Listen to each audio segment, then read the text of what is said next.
L'exposition Comme je me voudrais être met en dialogue des artistes d'art brut et des artistes d'art contemporain qui utilisent la photographie pour se redécouvrir dans l'image, pour redécouvrir leur identité masculine à travers l'image. La base de cette exposition, c'est dire, mais c'est quoi, comment je vis le fait d'être un individu, d'être une personne, comment je le redéfinis, comment je peux être à la vie et être à l'image autrement que ce que je suis dans la vie courante, c'est-à-dire sous des formes souvent de normalisation, de domination, de contrôle pour tous et pas simplement pour les artistes d'art brut. L'espace du Bridge par Christian Berg, c'est justement un espace de dialogue, d'échange et de partage entre des productions d'art brut et des productions d'art contemporain. J'ai choisi le parti pris de mélanger.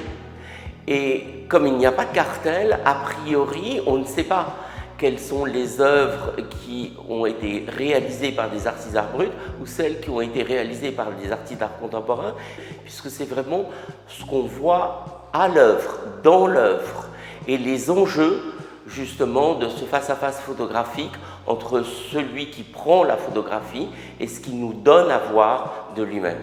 On a choisi presque que des auteurs hommes qui parlent justement du corps et du vivre au masculin.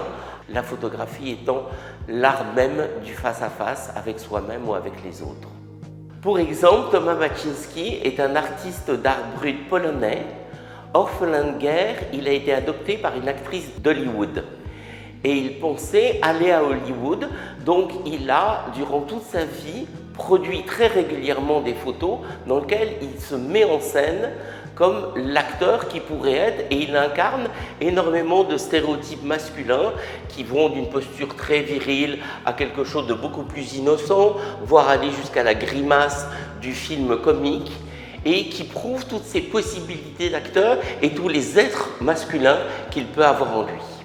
Donc je suis allé chercher dans différentes galeries des œuvres qui répondaient exactement, qui ont rentré avec beaucoup de minutie en dialogue avec celle d'art brut. Donc on est allé à la galerie Christophe Gaillard, on est allé à la galerie Ansara Benichou, pour justement aller chercher, en discutant avec les galeristes, avec les artistes, des œuvres qui pourraient vraiment faire tout ce jeu de correspondance, comme celle par exemple de Decebal Scriba, qui est un artiste de la performance roumain, dont tout le travail est un travail de lutte avec l'oppression qu'il avait dans une Roumanie qui enfermait tout le potentiel de créativité des artistes, où on retrouve cette œuvre de Rainer, qui provient de la galerie Christophe Gaillard, qui lui est un artiste autrichien, par ailleurs collectionneur d'art brut, qui a beaucoup travaillé sur l'expressivité, et là c'est une série relative aux grimaces, donc à ce corps tragicomique, ce corps grimaçant. Pour moi, c'était un des buts de l'exposition, c'était par rapport aux problématiques actuelles sur le queer, sur le genre, sur le transgenre, sur le trouble dans le genre, de montrer justement des œuvres de référence qui sont déjà inscrites dans l'histoire de l'art, mais qu'on voit peu. J'ai quand même défini 5 sections. On a une première section sur les expressions du corps et du visage. La seconde section, c'est plutôt sur justement des corps contraints, scarifiés, enfermés, emprisonnés. Et puis cette petite partie sur cet artiste de cirque américain, Barbette, qui a connu des heures de gloire à Paris dans les années 20 et 30. Et il faisait donc des exercices de fil tendu, des exercices d'acrobatie aérienne, déguisé en femme, et tout à la fin du numéro, il enlevait la perruque pour dire qu'il était un homme et que c'était un subterfuge, une illusion. Pour Jean Cocteau, c'était la quintessence entre la grâce féminine et la force masculine. Donc on est exactement dans le discours actuel du trouble dans le genre. Ensuite, on a un cabinet qui est dédié à la grande figure de l'art surréaliste Pierre Molinier et différents hommages qui ont été faits à Pierre Molinier au cours du XXe siècle. Dans le cadre de cet hommage à Molinier, j'ai souhaité montrer un projet de Nathan Carter, de Dan Estabrook et de Mercedes Jelinek, qui est un livre d'artiste dédié à un personnage qui s'appelle Mars et qui est la déesse du sexe et de la mort, qui est une figure de transition, d'hybridation entre la masculinité et la féminité de Nathan Carter.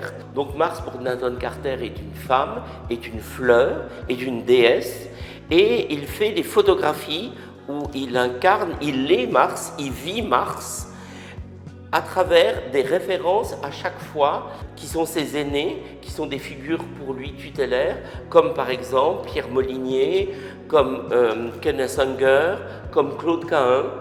Et on poursuit ce voyage avec justement un artiste d'art brut qui est anonyme et qu'on a surnommé le fétichiste, puisqu'il photographie que des jambes avec des bas. Il a fait une autre série de photographies très troublantes sur lui-même revêtu des bas.